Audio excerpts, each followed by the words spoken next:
Check the mic and make sure it sound right, boys.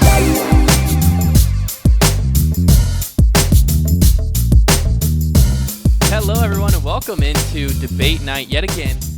The name has stayed the same because this is the place to find the hottest debates anywhere in the world. And you know what? Why change it? If it ain't broke, don't fix it. You know what they say.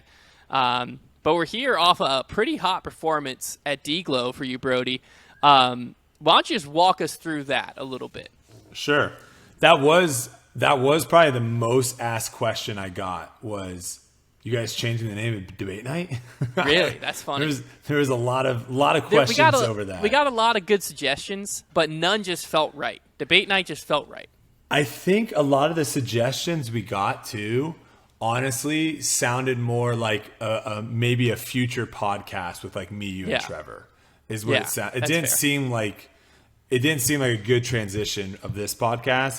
It felt like we were going to completely do a completely new thing. So, but yeah, DGLO, it was obviously very nice to do well out there. I mean, that's Discraft's premier event.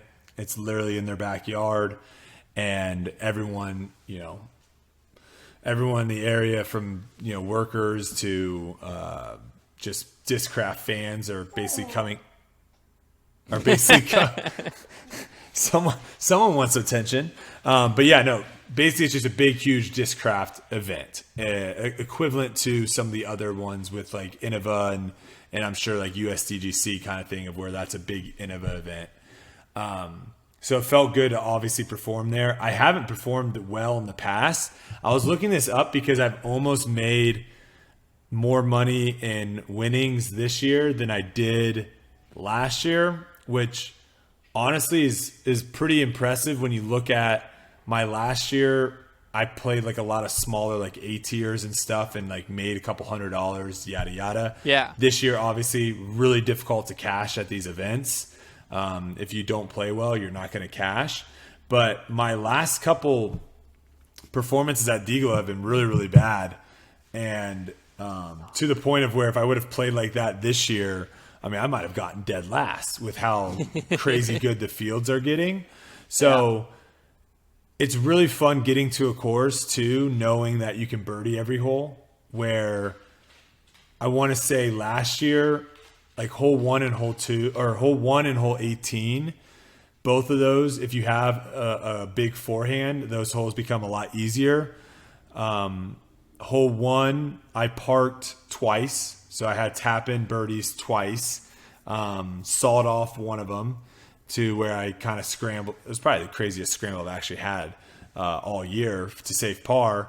And then hole 18, I parked it twice and then had like a 25-footer maybe the third time. So I went 5 under on those 2 holes in the tournament, where last year I want to say like I was throwing forehand on 18 but could barely even get to the top of the hill. And then hole 1, I think I was still trying to throw like touchy turnover backhands, which is just a much harder shot. So playing the course like this year was so much more fun. Like hole 5, that really long tunnel shot, wasn't scared of that hole. Last year was terrified every single time coming up to that tee pad. So the mindset of going into these holes a lot different. And the other cool thing for me is like I didn't play well. Like I didn't play out of my mind to get 9th place. The first round, I missed maybe 4 or 5 putts inside a circle. The second round, I had many opportunities of capitalizing on some good shots and never did.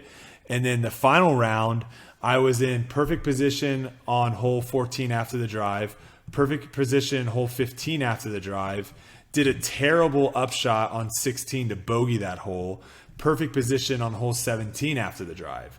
And so those 4 holes, I walk away, probably should have walked away at least 2 under. I walked away 1 over. So that's 3 shots right there that I kind of just gave up. So it was one of those where obviously very happy with where I finished, but still, a part of the process, a part of the journey. I want to continue to try to put myself in position to win these things. And I knew going into the final round, I had to shoot, I don't know, probably like something close to like 15 under. I think would have. It would have been somewhere in there. Yeah. Because what I finished at 18 or no, I finished at the winner was 25, and I think I finished at 18, 747. I can pull it up. Yeah, 747 is what I shot, I think. So 18, and the winner was 25. So I think I needed to shoot 15 under to get into a playoff essentially. But also, Corey Ellis and Calvin Heimberg shredded. So it was one of those where if I get into the clubhouse at 12 under or something like that, to where I'm in the lead and they've got, those 4 or 5 holes left to where they could still birdie and pass me, who knows? But it was nice to, go, I think 6 or 7 under, 8 under, whatever it was through 10 to start the round. You were 7 through 10, and it was pretty exciting because at that point, I think it was around hole 9 and 10, you were in the lead. Obviously, they were like 5 holes back from you. But and the front 9 were the scoreable holes, so. Yeah. So you were kind of shredding that side of the course. But it seems like a consistent theme doing debate night and also looking at your stats is like your putting a lot of times is what is the like one stat that like this week you were top 5 in a lot of stats, top 10 in a lot of stats. Obviously, you finished 9th, so that's expected. But then putting was still like the area that you struggled with somewhat, if you want to call it struggling. Mm-hmm. What are you focusing on to like continue changing that, or is it just like something that you're working through? Yeah, no, I think it's just been a lack of repetition and practice the last couple weeks, and a lot of time. I would spend more time playing the course and trying to work on shots, and then obviously with my back and some other kind of nagging injuries I've had, I haven't really been able to put in as much time that I usually do. And I've seen that the most on the putting green. Like that's where it's hurt me the most. But I will say like the back is starting to feel a little bit better. And so this was the first week that I really got time to put into putting, to where I would show up, I think one of my rounds I showed up an hour before to putt an extra hour. After every round I putted for an extra hour. And I think you could kind of see like between Friday, Saturday, Sunday, my circle 1 putting got much better, and I started making some more circle 2 putts. So it's starting to happen. Well, you started Sunday 100% circle 1 and circle 2 for a big chunk of those first holes. Yeah, and I'm throwing the disc really, really well. I think I was putting myself inside of circle 2 more than I want to say almost anyone. You're up there. So, I'm giving myself a lot of chances. I think also on a course like this where scrambling and being able to get up and down basically from all sorts of different crazy positions, I didn't have too many bogeys out there. I don't know if I even took a double. I don't think I did.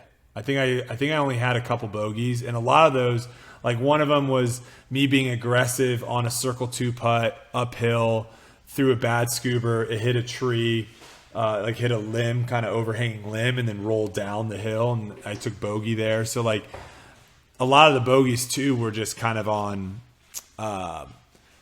in spots I probably shouldn't have taken it. So I'm happy with my play overall. I'm happy with how I'm throwing the disc, how I'm scrambling. And after watching coverage from Northwoods Blacks, I'm sure we're going to get into a little bit of Ledgestone coming up. You're going to need to be able to scramble really well out there. So I think that's one of the reasons why I kind of stayed up close to the top, was I was able to birdie a lot of the holes that you have to birdie out there. And then the holes that are, very tough to birdie, but you should be getting pars. When I did throw a bad shot or got off the fairway or whatever, I was still able to manage to save par. So I think that definitely helped, obviously, at this tournament. But overall, performance-wise, it's good to get another top 10. But, I'm still not where I want to be. There's still a lot for me to get better at, to continue to kind of push to eventually take one of these things down. I saw on Twitter where you were talking, like you did that like quick pop-up Q&A thing before you got on a flight, and someone was asking you about your goals, and you keep alluding to this like year-end goal. Well, you have goals set and you're going to reveal them at the end of the year. are they all like year-long goals? Or I'm not going to ask you to reveal any now, but is there any you've hit where you just like, yeah, 3 of the goals on the list I've hit already? How many have I done already? Yeah, no, there's definitely goals that you can already. I've already done 1, 2, 3, 4. How long's the list? There's 1, 2, 3, 4, 5, 6, 7, 8 that are unaccomplished, but also ones that like can't be accomplished until the end of the year, for example. So you're done, like season-long goals. Yeah, so like something stats or whatever. like I'll give you one. Like one of them is like I want less than 10% OB rate. Like that's a goal. Okay. So like I can't hit that until the season's over. So it's all over. But there are other ones that I can still hit before the season's over. I just haven't yet.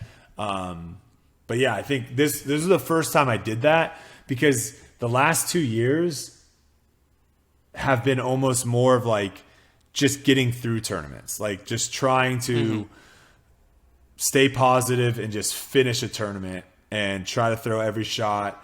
And a lot, I mean, year one was just like learning disc golf, right? So like instead of like having all these other like performance goals, like there was one goal and that was like learn how to play disc golf. And then year two, the same thing was kind of like learn how, like what discs I need to throw and what shots I need to have. And then also like learn how to throw those under competitive conditions. That was pretty much the goal in year two. And then year three, that's where I even think I said this all the way back to my first year was like year three is where I felt like I was going to put myself in contention to win.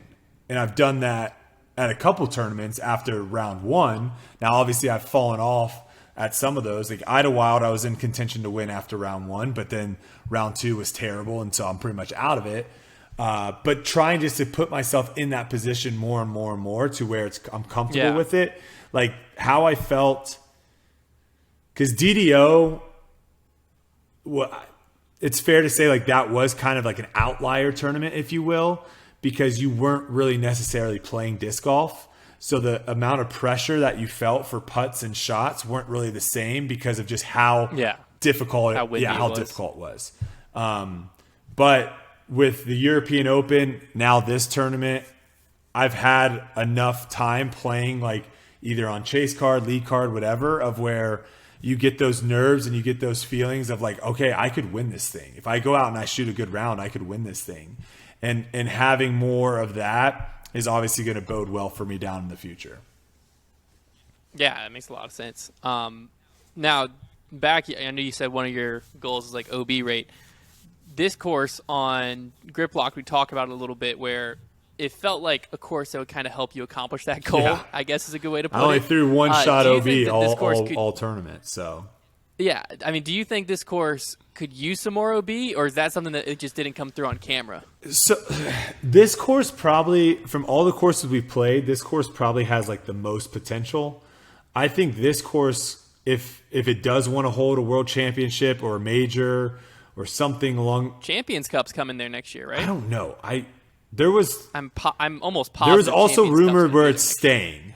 There's been talk about staying at WR they already Jackson. Announced it. I don't know. Oh, that's fascinating. Stuff is going back and forth, so I'm not entirely. If you search 2023 Champions Cup, it brings up soccer. I always think I have a disc golf browser. I need a disc golf browser. That's what I need.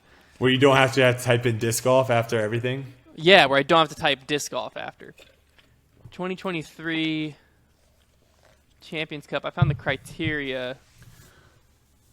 Don't think they have the location. Yeah, maybe someone listening has some information. All I know is I've heard it both ways. I've heard it's going to DGLO and DGLO is not going to exist, and then I've also heard it's staying at WR Jackson. So I'm not entirely sure. I know probably Worlds will probably be eventually at the toboggan course at some point. I have a hard time seeing that it wouldn't be, but yeah, I mean, I think it's one of those of where this is how I view it.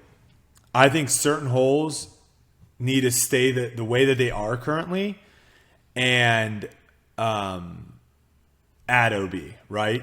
So, like, we'll just throw one hole out there that's really obviously very easy to visualize, and I think everyone saw that hole 14. They moved the tee back, which makes that hole way better. But it now, with no OB on that hole, I don't think there was actually OB on that hole last year, but with no OB on that hole, it allows people just to literally throw as far as they want and still basically have a shot at birdie, regardless of where they end up on the left side. Or we saw even people going on 15's fairway, where they're literally 200 feet right of where the fairway is. Yeah, someone commented on Grip Lock and said they were following – I think they were just like walking around. It might have been volunteer, but they saw David Wiggins come through on 14, and he wasn't having a good round, so he just ripped a 360 on hole 14 because it was like, why not? And they said he was like so far on 15's fairway, and everyone was like, oh, it's got to be OB. But then the spectators just watched him walk up and throw from there, and they're like, how? Like, he just chucked it in any direction you want, because why not? Yeah, a lot of these holes, especially some of these like long par threes that they created, it was very much so like just chuck it down there, and if you get close to make a putt, great. If not, you're going to have a par. It's going to be way better than trying to throw like something safe. So I think it definitely needs to have OB for it. Just and again, I think my hope at least is a lot of times they want to see how courses play and see what happens before they go like too extreme, which I completely understand. Yeah. But I also want to make sure that like when course designers or TDs or whoever it is that's looking at it, like you got to still, even though the field is getting deeper, you still need to look at how it played for like the top 50, top 60. You can't factor in these guys that are shooting 15, 20 over par and being like, well, this hole actually played close to par. So it's like you got to and also like just looking at score average, I also don't think is a good way of deciding of whether or not a hole is good or not. You have to take into account too, like how many birdies there were, how many bogeys there were, if you are trying to make a hole that has score separation, because there were some holes out there that I'm guessing the amount of birdies was probably less than 15 and the amount of bogeys was less than 15. And so, like, yeah, it played close to par. And so you might say, like, oh, this is a great hole. But the score separation actually of where someone can literally throw a shot 300 feet away from the basket and make par, and someone can throw a shot 50 feet away from the basket and make par, or at least, like, that's what's happening the majority of the time, that might tell you something. So I definitely think they need to add OB. And my thought was, if a major does come there, like Champions Cup or Worlds or whatever, all you have to do is, because they can control the grass length, right? Because they cut the grass out there. What you can then do is like, all right, you know what? Hole 14, we have OB on both sides for DGLO, but now Worlds is coming here. We're going to shrink that fairway down 20 feet. And so we're going to let the grass grow in 10 feet here and 10 feet on this side. And now that fairway's tighter. And now all of a sudden you can have a world championship where the winning score is a ridiculous like 7 under par. And you could have something where there's bogeys, there's bogeys galore, and like people are stressed out. Because like the only hole you really saw players stressed about were hole 3 tee shot, the one that's super high. And if you go right, you're in that crap and good luck. And if you go left, you're OB. And hole 17, where people would throw hyzers over the road and hopefully it comes back. And if it doesn't, you're going OB up by the road. Or if you throw too much hyzer, you're going OB left. Like those were like the two stressful tee shots. And my thought is like, what happens if we play a course where every shot's stressful, right? Like then all of a sudden you're going to be I was surprised how many people were messing up hole 17. It's a hard hole if you can't throw far. Was the shot, was it that much It's a hard harder? throw. Well, even people that were throwing far, they just were hyzering out earlier than expected. Was it like they were trying to get too aggressive? It's a hard hole. Or like it's a hard shot. Like the safest shot on that hole is a power forehand. That's the safest shot. Yeah. But the power forehand puts you so far back that your next shot is going to be it's going to be really hard to birdie with a power forehand off the tee. So, yeah, I mean, I went OB one time. Ian, I thought I threw it pretty good. It just stayed up in the air longer and glided OB. So, yeah, I think that tee shot is very, very challenging. And that's another one, though, too, that would be really interesting to see if they played like hazard or OB or something near the green on that hole. Because you still had people being like, my second shot, I can just chuck it up there as far as possible Yeah, just get up and the if I hill. throw it great, awesome, I have a birdie chance. If not, then I'm just going to pitch up and take a par. There wasn't much like care in the world where you ended up, essentially, if that makes sense. There was no risk of just chucking up a 450-foot shot up there. Yeah, it wasn't a risk-reward situation. It was just like, get up there and might have a Correct, birdie yeah. look. Yeah. Now, there seem to be a ton of spectators out there, especially on Sunday. But I've heard reports of people who were out there saying they felt, or people who were just watching, that they felt like there almost wasn't enough room for as many spectators were there. Were you getting that type of feel on the course? I mean, there's just a couple holes that I think they need to address on, hole 5 and 6, the two really wooded holes that are back to back. They did a great job on those holes of letting fans know that you basically can post up near the tee pad of hole 5, near the basket of hole 6, because those are kind of caddy corner, and then a little bit to the tee pad of hole 7. Like, that's where you can kind of post up. You can't go down the fairway on hole 5. You can't go down the fairway on hole 6. There are a couple other holes that and they're newer holes too. So like, I don't think they really knew how it's going to play out. Of where I think they probably do need to try to figure out where fans are. Like, I know hole 7, like, fans were kind of in the fairway on hole 7, and that fairway is so tight that there's not really a good spot for spectators to be. And they need to address that of like, okay, are we going to clear out some space 50 feet off the fairway in the woods so spectators have a spot, or what are we going to do? Because that was spectators aren't going to want to stand in knee-high grass or waist-high bushes and grass in the woods to spectate, right? So they're going to kind of gravitate towards the fairway, and then they're just kind of in the way. I didn't actually ever see. Yeah. I was also playing with marshals and stuff a lot of times that they would kind of get ahead of us and make sure the fairways and stuff were good. So they did a great job like that. But if you weren't playing on a feature card or a chase card or anything like that, I could totally see how sometimes there could be situations where spectators were in the wrong spot. But at the same time, like, there wasn't probably the greatest signage out there, and some of the roping wasn't probably where didn't exist in maybe some spots that it needed to. So again, these are all kind of growing pains. These are all good things, right? Like, I'd much rather be talking about, whoa, we have too many people out here, we got to figure out where to put them, versus, all right, we had 5 people show up. So these are all good things, and hopefully stuff that the TD and course officials and Disc Golf Pro Tour and all that will continue to look at and try to get better, the next event. Yeah, I think it was an optics thing, more so just like there was a lot of shots where I think it was a double whammy of like so many people were out there, and there's not OB, so players are able to throw a little bit more wild shots, like not caring as much about being on the fairway because there's not risk if you're just off. So there was a lot of shots where like the gallery was just having to dodge discs or dodge rollers left and right. But it seemed like so on coverage it just happened. I think it's probably because of how often it happened, but at the same time, like, that's going to happen a lot more in disc golf than it is in golf, right? Because the fairways are so much shorter or so much narrower in disc golf. Like, a decent fairway in disc golf could be 60 feet wide, where that would be literally the narrowest fairway in golf world ever. And even then, like, golf has normally 10 to 15 yards on each side of the fairway of where it's rough, and they don't even let fans in that. So they've got the fairway clear plus an additional. So, I mean, sometimes, you're not having 100 yards in between where spectators can be.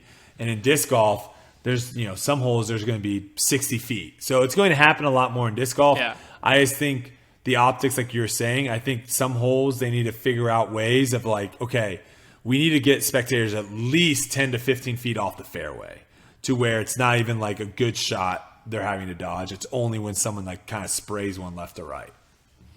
Yeah. Did you see the shot? I didn't actually see it happen, but I saw it posted everywhere where Gannon landed on the bag. Yeah, I was right there. You're on Gannon's card. That was pretty funny. I saw where he like drew the outprint of his shoe and signed it and said like Gannon was here. Did you see that, Silas? So we were. That's funny. What was it?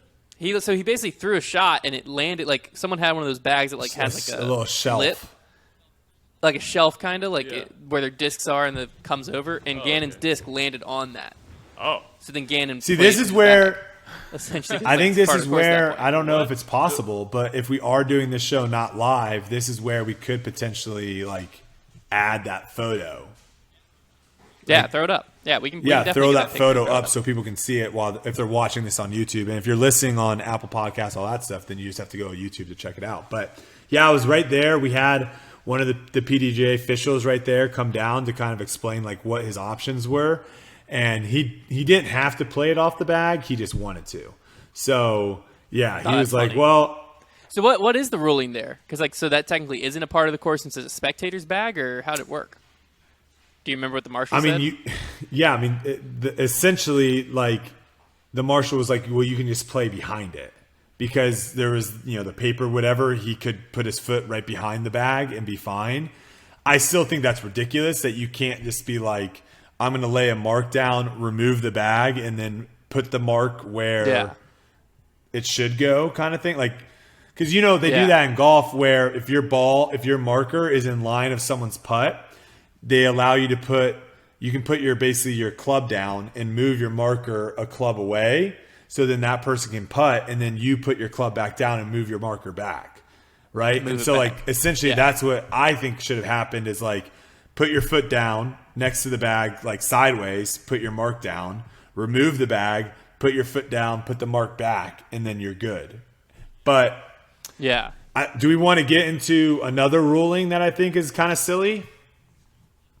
Absolutely. Another rule and this is kind of one of those where disc golf goes against golf and what I think in a bad way. Because I think a lot of times we talk about like, golf has rules and like disc golf needs to use these rules. This is one of those where like disc golf has like added a rule that golf doesn't have.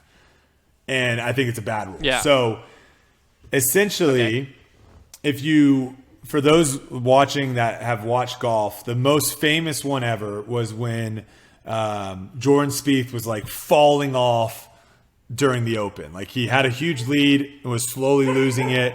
He shanked this shot so far. Sorry, the dogs are going nuts. But he shanked the shot so far, and the course they were playing was very, very hilly, so he didn't have any view of the the pin. So he ended up having his caddy run up the hill to kind of basically be in line with the pin so he'd get a mark. Yeah, so you could see it. But then his caddy had to leave. So you can't have someone just stand there and be like, hit it over top me, you're good. But you can have someone basically let you know, like, this is where the direction of the pin is. So I had the same situation happen to me on one of the holes at DGLO. I was way down this hill, and the basket was way up the hill, and I couldn't see the basket. So I basically had my caddy at the ready of when all the players were done throwing. He was already kind of up the hill already, and he could just kind of run over real quick and get in line and be like, all right, this is the direction, whatever. And Simon was like, I don't think you can do that. And I was like, what? He's like, yeah, I don't think you're allowed to do that.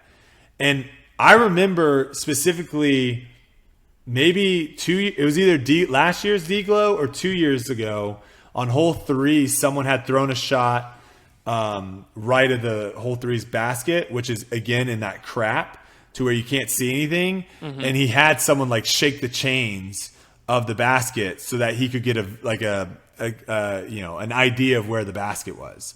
And I definitely remember that, which I don't know if that's legal or not. But essentially, Simon was correct. This is illegal. You're not allowed to have someone tell you correct. Even before you throw? You also aren't allowed to have a bag. You can't like put your bag in the fairway. Yeah, I know during a throw you can't. But like, you can't have someone before you. And I thought I was playing it the same way that you would play it in golf, where you could have someone tell you, but then they have to leave, right? They can't stand there. Yeah, they can't use it. Because like I remember it was Lisa Fakis did it with her bag. I believe it was. Yeah, and Valerie Jenkins at the time was like, that's such a smart play, but it was like completely against the rules. But like she was throwing towards her bag and knew if I lay up just shy of my bag, I'm good. But I thought it was complete. I mean, I don't understand. I'd have to look at the rule. I've never heard the rule that you can't have someone do it before Yeah, you so throw. That's kinda wild. we had a funny like little interaction because then I asked Simon, I was like, okay, well, what happens? And he's like, warning. And I was like, okay, sorry. And then I went because like, I mean, what does happen? Like, is it a stroke penalty? Like Yeah, it already happened. I mean, if he would have been like, I think you get stroked, then I would have been like, all right, I get stroked, and then let's figure it out after the round. But the interesting thing was after the round, I talked to one of the PGA officials just to see like what's up, because my whole thing is disc golf rounds already take way too long for what we're doing out there. They already take way too long, and we already have so many backups of why are we adding something that potentially is going to have more backups, right? And I told him too, I said, okay, so in this scenario, and this kind of goes back to what we talked about a little bit about the European Open, of where if you've thrown, the 5 discs that you've wanted to throw and they're all OB, you can essentially go run out there, grab them, and get a courtesy warning. So that's what I was asking. I was like, okay, so is the correct thing for me to do then in this situation? Because 100% the correct thing is not for me to throw without having any idea where the basket is. That should never be the play. Yeah. So I was like, is the correct thing for me to run up the hill, get a idea of where the basket is, then run down the hill and get a courtesy warning for not throwing within 30 seconds? Is that the correct thing? And he said, actually, you wouldn't get a courtesy warning because your 30 seconds doesn't start until you address your lie. And when you address your lie, what that basically means too is if you have to go to try to figure out where the basket is or where you're trying to throw, that is all a part of getting ready to address your lie. So someone said you can't determine your lie until you know where your target is. I don't know how accurate. No, that's what I just said. Yeah, so your 30 seconds doesn't actually start until you know where you're throwing and you're behind your disc, essentially. And so, which proves my point of where this is just a rule, in my opinion, of where did you get the official agreed with Simon that someone can't go up there and show you where the basket is? I think he said, throw? He said you're allowed. I don't know. Where is that in the rule? But I'm pretty sure he agreed. Because the only thing I can find is a player must not stand or leave their equipment where interference with a disc in play may occur, which is like the bag situation. And then I'm trying to find anything else about that. I mean, I'm briefly looking right now. I've never looked this up before, but I'm struggling to find it. 'Cause that's like interference. I can look at misplay. This says Rule 813.02.a that 813.02 illegal device. Yeah. Placing an object as a directional aid is not allowed. So a caddy's an object? Yeah. But is that even a directional aid? What does that even mean? Because I place my mini towards the basket. Is that a directional aid? Not really. I mean, we can see, but you can see how I'm. But I'm in my mind that is during my throw. It's the same. It's the same kind of thought process too. Of you shouldn't really have your caddy be allowed to stand behind you and be you're lined up, and they have to, when you're about to throw, they have to leave, if that makes sense, right? You don't want to have. But they can help you line up the shot. We saw Emily Beach's caddy help her with. It's more shot. So for golf, of where you can't the caddy when you for putting, you can't have your caddy stand behind you when you putt. They can initially stand behind you to be you look good, and then they have to leave before you actually start your stroke, right? And that makes sense. In disc golf, this rule just doesn't make sense because, in my opinion, this only makes it to where it's literally taking up more time. I'm having to go up there and I'm going to get the same information as if someone else did it, but it's just going to take way more time. So it's an interesting one. I would argue that and maybe someone can find it for us, but Because it has to be this placing an object as a directional aid, but to me that is in your. If he would have stood there, I would agree. Yeah, like if over you're top throwing of him. towards him, and you're like, oh, I just gotta get over him. If he's there and then leaves, because to me it's the same as like I'm pointing at the basket and then I walk backwards down the hill, still but pointing. you're at the basket, doing so that. when I get to my line, I think that's the know where difference. basket Is you're is. doing that versus someone else is doing that. So we'll see. Maybe the PDGA guy. Maybe it's not an actual very rule. Curious. And maybe whatever. But the other thing I was going to say too, pace of play wise, and this was something that I've noticed happening, and hopefully maybe it changes, was like getting up to your disc sooner. I have noticed people doing that more, of where, if someone's on the right side of the fairway and someone's on the left side of the fairway, even though this person on the right is like 10 feet shorter and going to throw first, not everyone is like standing right behind waiting and then walking all the way over, standing behind for this. People are starting to get to their discs and like figuring stuff out while the other person is getting ready to throw. But one thing that's still not happening though is like getting up by the green. And this happened to us in hole 3. I don't know why hole 3 is like the be all. Yeah, but this happened on hole 3 where Garrett threw his tee shot like way off into the woods. And I think I threw first, and then the other two guys threw, and then Garrett was going up. And I was on the left side of the fairway, and he was all the way back in the woods. And again, like, we're in the situation of where it is a gentleman's game, of where I also don't think we should be in the woods next to Garrett, making sure he's not cheating. It's a gentleman's game, and we got to trust people that aren't trust cheating. The player at some point. And maybe if you do think someone's cheating, sure, you should be in the woods making sure they're not cheating.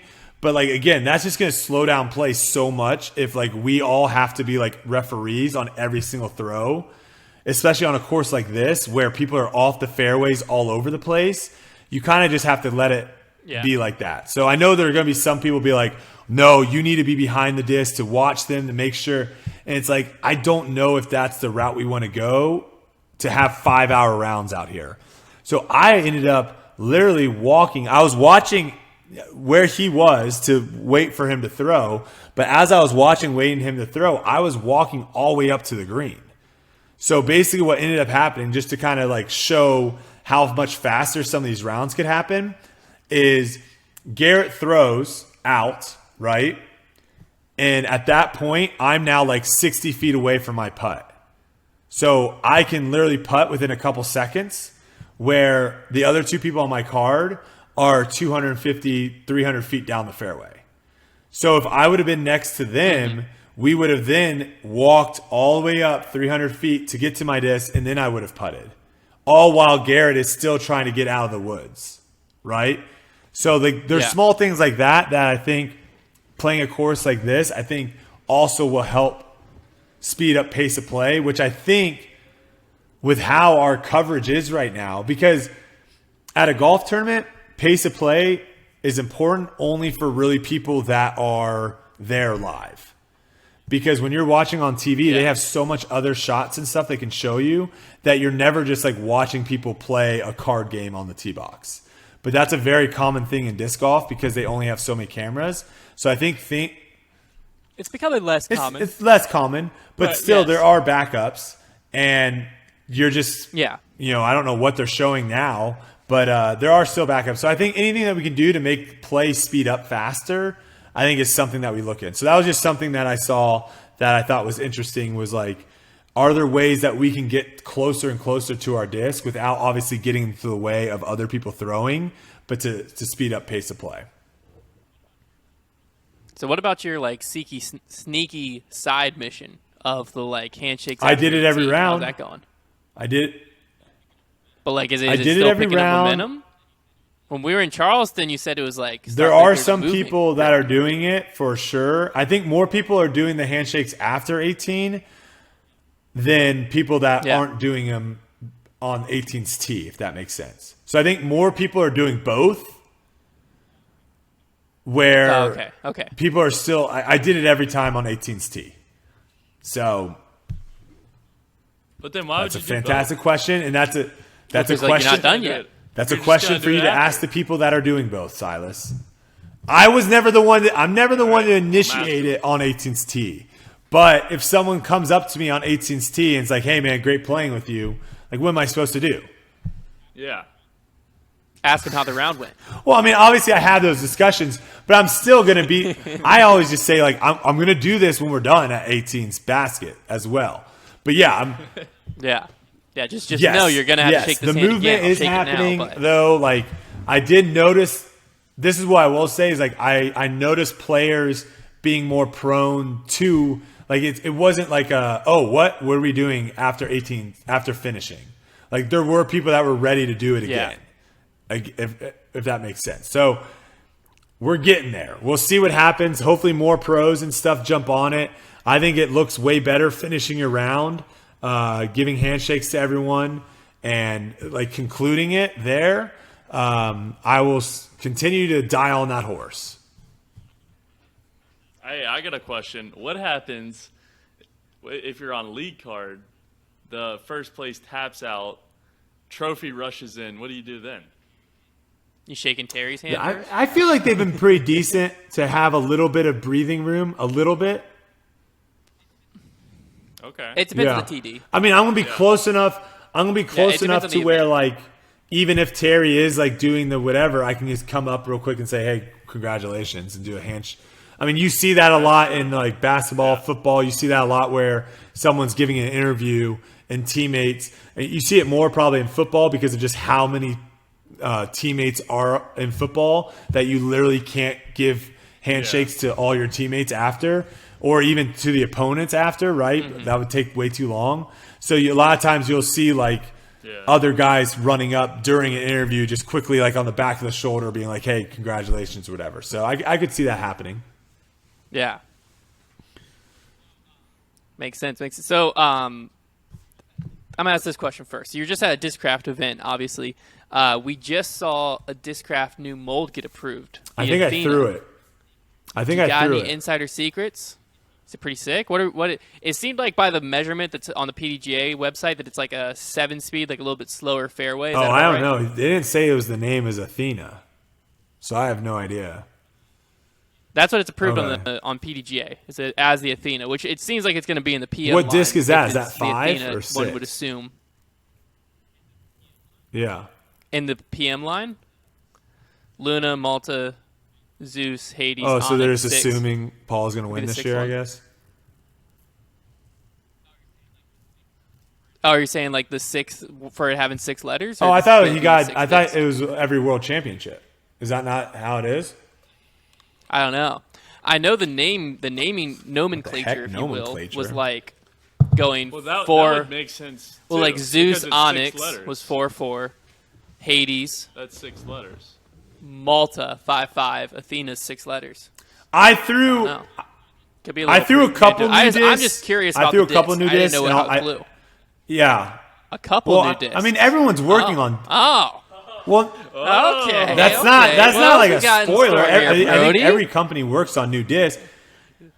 Have you Silas, seen mark how that. many? Spoiler, have you ever spoiler. gone Yeah, and yeah, looked at that's a how many spoiler like right there. new discs are approved by the PGA? I mean, it is Yeah. it's insane how scrolling many through new it discs there all the are. time. So, yeah, I mean, I threw some new stuff and they were good. So we'll see. I mean, what I did ask Bob for one of the discs I threw. I did ask. I was like, "Is this approved yet?" Because I would literally throw this on like 2 holes at DGLO, and he's like, "No," and I was like, Oh, "All dang. right, well, I'm not going to throw it then." But yeah, no, I think whatever the ones I threw, whenever they get released or however it happens, I'll be very excited to work those out. It's definitely not like some of the newer ones like the Scorch, which Ezra swears is an incredible roller disc. I don't know if it's better than a can see that. Thrasher. A Thrasher is absolutely incredible. They're very similar. So, but I guess I would say like the last couple new releases, I would say like the Passion, the Scorch, Yeah. the Hades, like they're not discs that are in my bag. So it'd be cool to have like a newer disc in my bag, but we'll see. Nice. It seems like you're starting to kind of come into form now at the right part of the year. Solid performance at European Open, solid performance at DGLO. Week off this week, you're not going to the Mid-America Open, and then I'll address the rolling Mid-America into thing just in Ledgestone, case people and do then have questions of why. I mean, I think a lot of people for are it, going yeah. to probably drop out. The thing is like you have to remember we have these. A lot of us have tour passes, and so what tour passes do is basically sign you up for every Elite Series, every Silver Series at the beginning of the year. So those are all thrown on your schedule, and essentially, I think how a lot of players do it, at least players like that are handling their scheduling like I do, is the Disc Golf Pro Tour points are very, very important to me. Now, obviously, some of the top guys, they probably could care less because they know that. I mean, heck, Eagles qualified right now with 3 events, right? Like so 3 they're in a events. different ball game than some of us. But like the Pro Tour points are very, very important to me, and where I'm at right now, I'm in a good spot right now. And essentially, if I were to go play Mid-America and I were to win, I would get 25 points for the win, but I wouldn't get 25 points added to my overall tour points. I would get 25, but then you'd have to cancel out my lowest Silver Series, which I think is like 8 or something. So essentially, I would only go up 17 points if I won at the Silver Series event. So when I look at scheduling and stuff like that, is it worth going to a Silver Series event to where I've never played the course before, and it's also right before Ledgestone, which is going to be one of the more demanding tournaments of the year, then Des Moines right after that, and then Worlds right after that. Like we have a big stretch of 3 big events back to back to back. Is that going to be, does that make sense for me to do? And that's where my head was at, is like, I was pretty much, if I would have played bad at European Open and I would have played bad at Ledgestone or at DGLO, I probably would have gone to Mid-America because those 17 points could have been really, really important. Those 17 points could be really important. Yeah. I might miss out on the Tour Championship by 17 points later in the season.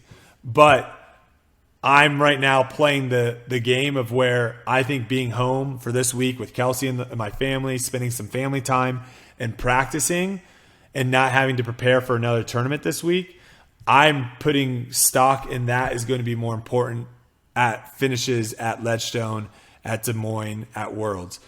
Will it happen? Who knows? It's impossible to say, but like that's how I'm playing. So yeah, no, I mean, I think it makes perfect sense. We were looking through on Grip Locked, the list of registered players, and I'm curious to see now the week's going on, like how many of those players disappear, or if it's true, like a lot are playing. I know a lot of people are excited to play Harmony Bends, especially like they didn't get to play it last year, and it is a somewhat iconic course, so wouldn't surprise me if some people still showed up, but it's definitely getting to like the nitty gritty of you really got to focus on points because it goes Ledgestone, Des Moines, Worlds. There's another Silver Series like Pittsburgh, then it goes straight into the playoffs.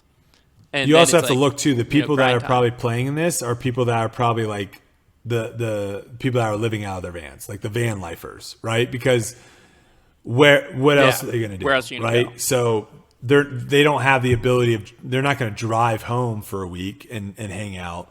So they're going to go. So why would you? I think most of the people that are dropping out are the people that aren't necessarily like on tour full time in that way of where they're just driving from event to event. And I'm going to be driving. That's the other thing too, is I'm going to be driving to these next couple of events. So I'm going to be driving up to Ledgestone and then driving to Des Moines and then driving to Worlds and then driving back down to Dallas. And then you're going home and then flying. What's after Worlds? So you're not playing the Silver Series after that. Worlds, Again, is just tour points at that point. Like if it does come to the point of where it's like, crap, if I get 8 points, I get in, or if I get 8 points, I get a bye.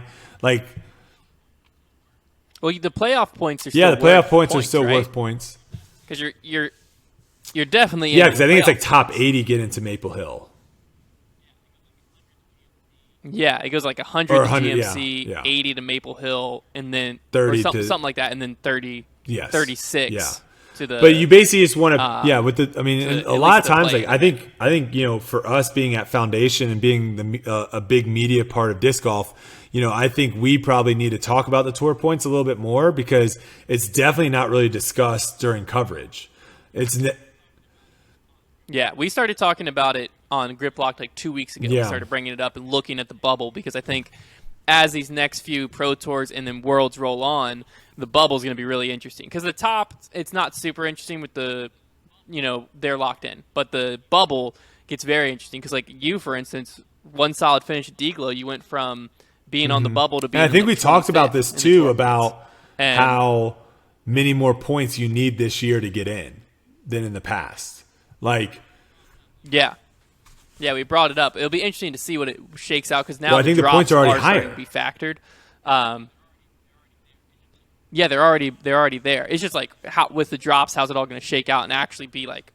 Is well, it I'm gonna saying it 50 can't be points? You're talking 100 be points lower higher? than Like, what it does is right actually now, be though. higher? Yeah. No, it's And not going to be lower That's than what's last year. kind It's of already crazy. higher. Yeah. And that kind of just goes to show like how the top is getting better and better because you're not having, the same 5 guys always get those top 5 spots to where they get all those points, Yeah. That I'm curious. I'm gonna look at. I'm gonna go 2021 and look at the top. see like what the top standings. 5 is. Like how much? I feel like the top how much 5 is it got probably lower brought this down. year. Significantly lower. It would be my guess than in the past. No, it's higher right now. Somehow, is there more events? Oh, What's going that on? could be a factor. We didn't really factor that in. I don't think the majors. That might counted be in it last too. Year's. So we could be Majors didn't completely count. wrong So of what everything we LBC, just said. Yeah, majors weren't factored. We might be because like last year, Ricky was in the lead at 732 points. Calvin already has 803 So that's points. dang. That's a bummer that they But did it's that the- because it's now the we have to majors. kind of do some 'Cause there's math 4 to majors. figure out. Yeah, I still we think can it's going to be do a little bit of more. math, but yeah, there's 4 I majors. still think and it's going to last be year, none of more the than majors last counted. year. Like the bottom, I still think it'll be more. I would agree with you. You would think because I mean, the same like last year we saw a very consistent performance by several players. People at the pop top. off This here year and we're there. seeing players let's- sneak in there a lot more.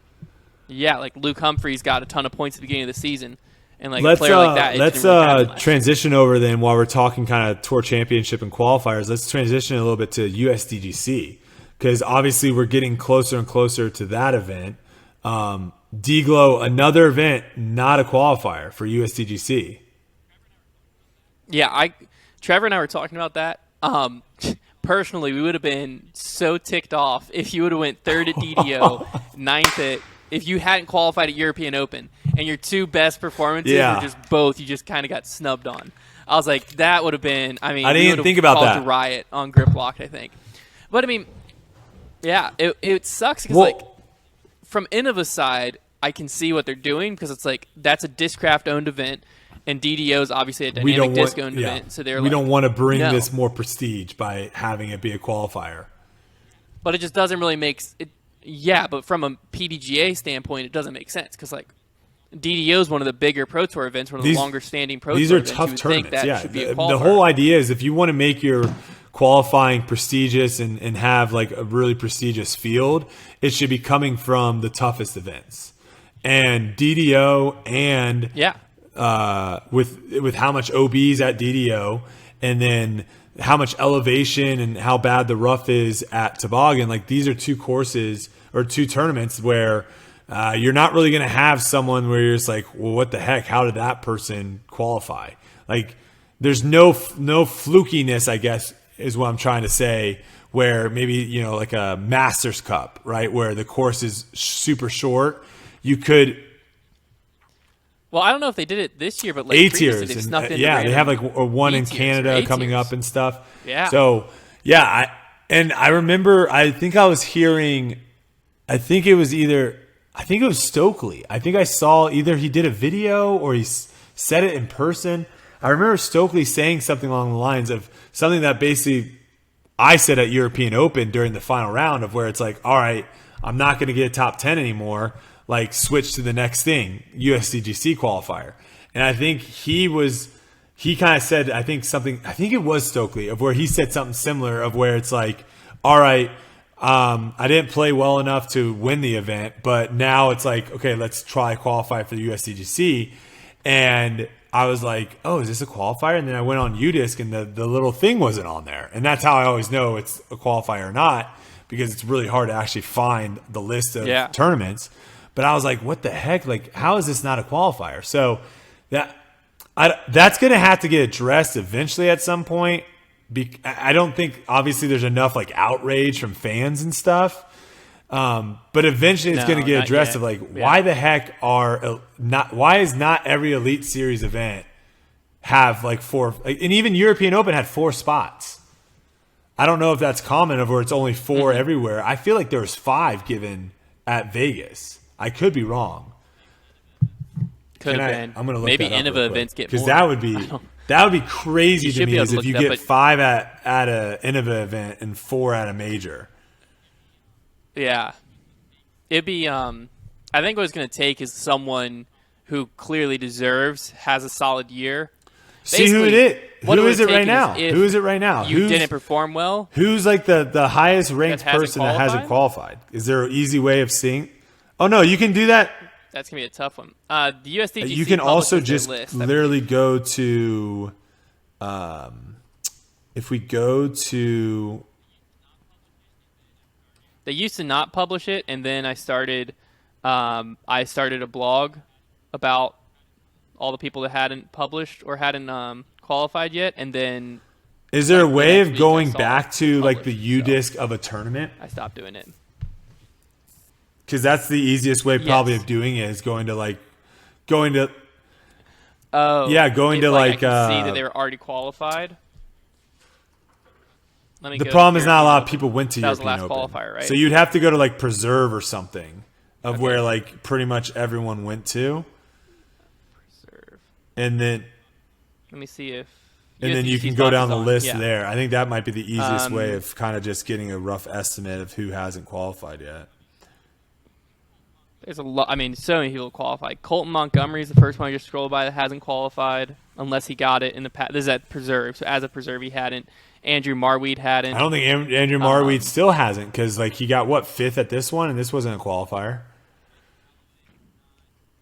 Ben Calloway has not. That's brutal. Austin Hannum did at OTB.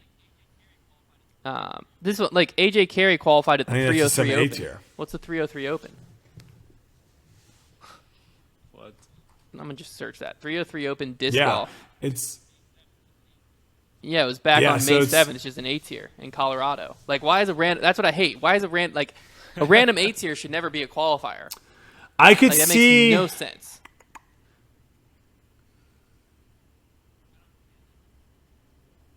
I don't understand that. Yeah, if you're trying to get if your whole thing is like, because they already let in the USAM, right? Players. Like the winner of USAM gets in. Right? I think maybe.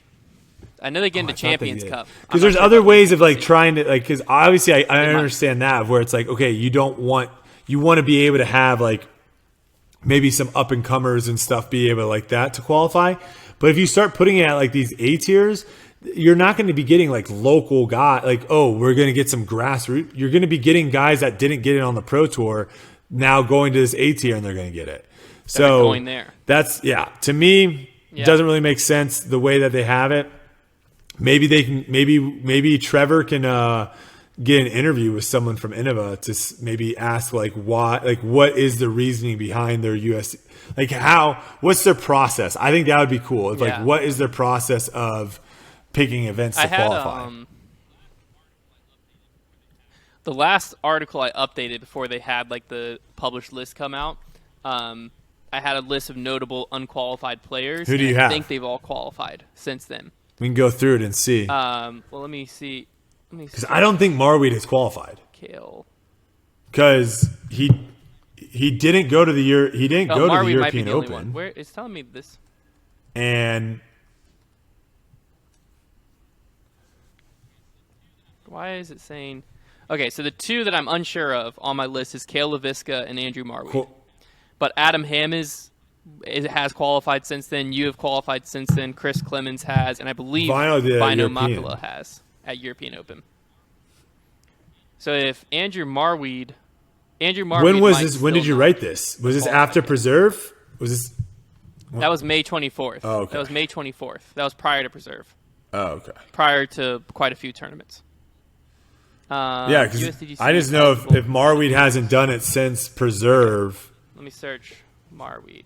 Marweed is not on Yeah, there. he just Andrew got Marweed top- has not qualified yet. He's got This a was top 10 updated yesterday, August at 1st. DGLO. Yeah. So like that could be the player. If Andrew Marweed doesn't get it, like that could suck. So What he do has you do to at DDO? like Pull him up. someone like that. They have to basically try to Monday qualify. No, I'm No, saying 'cause like there's going to be more qualifiers. there will be more qualifiers, but you're running out of it's a lot harder to be like, all right, this is my last chance of getting in. I have to ball out of control this tournament. Yeah, he came in 7th at DGLO Yeah. and didn't get a spot. Other than that, he's come outside the top 20 or 20th at everything else. Yeah. But 7th at DGLO, I mean, that's pretty So, criminal. Keep an eye on it. Yeah, I would definitely be curious as to hear Yeah, what's their thought from Innova process? as to why. I mean, it's pretty. I think it's pretty obvious why, but I Well, could be completely wrong. But I would That's like what to I know, want to why know, you because choosing it's a random one eights thing here. to be why like, is it well, we don't 303 want to open? do it at these tournaments that we aren't a part of, but it's another thing of like, okay, well then explain why you're doing it at some of these just like random. Maybe Yeah. they're sponsoring of that. Maybe it's like a It'll be interesting. All right, last thing I well got. supported or something. I don't know. Any thoughts on getting 4 votes Yeah. for the PDGA board of directors? 4. You got 4 write-in votes. I'm honored. I know. I said we You got got to 13, increase I the believe. marketing I saw. campaign for next year. Yeah, dang. No, I mean, I always think it's funny when I think last year I had like 1 or 2. So give me 20 years, you you know, got if I it. double it every year, give me like 10 years or so. What if 10, you- 20 years? I don't know the math. What if but one? I'll be there. I think I was it would gonna be say, funny what if someone we won somehow as a write-in. like would you turn it down? Would they just rig that? Okay. Me? Yeah, I think I would. Because I think that you have to like publish the whole like conflict of interest thing, and it'd be hard for me not to talk about stuff on Grip Law. It'd be one of those situations where you know too much information, and then Yeah. like, So you'd what be the, what can I talk about? What can't I? so you And would plus, you would be I'm the still not sure what the you board would be of the directors first one does. to ever turn that position down after winning it. Because I'm pretty sure everyone that wins it is trying to win it. Well, because you like I think you have to accept, I didn't accept nomination anything. to even be on the ballot. So I would turn down a nomination. That's what I'm saying. No. That's what I'm saying. We weren't on the ballot. We were write-ins. If we had 7,000 people write us in, Yeah. Okay. yeah, I would. I see what you're then saying. You we'd have be to the get first on one the to turn ballot. down. You actually have to. But that basically, Okay. people had to choose. That's what I want, us though. I over want you to everyone on the win ballot from to write-ins. write us I don't in. want you to win. I don't want you to win being on the ballot. That I would want be you to very win funny. from write-ins. That's what I want. Dang. All right. Well, we gotta wrap the show up here. I'm about to go play some golf. Actual What golf. course? Any predictions on what I'm about to shoot on 9 holes? Colonial. 59. Okay. Oh my gosh, 72. Silas. Oh my- I didn't ask you, Silas. I didn't ask you, and that hurts. All right. Just 50, kidding. 59. We'll see what I'm capable out there. I think I can go lower. You than that. didn't you do really good? Tweet it I've been out. playing Tweet pretty it out hot recently, tonight. so we'll see what I'm capable of. This I'll this tweet my podcast scorecard. will come out tonight, so tweet it out later so This will people come out after they tonight. hear it, they can see it. Yeah, I'll tweet it out Sweet. after. You can go over to my Twitter, and you'll see it there. All right, there you go. Let us know what you think of the new show format, and hopefully you enjoyed. Thank you all so much for tuning in. We'll talk to you all next week. Check the mic and make sure it sound right, boys.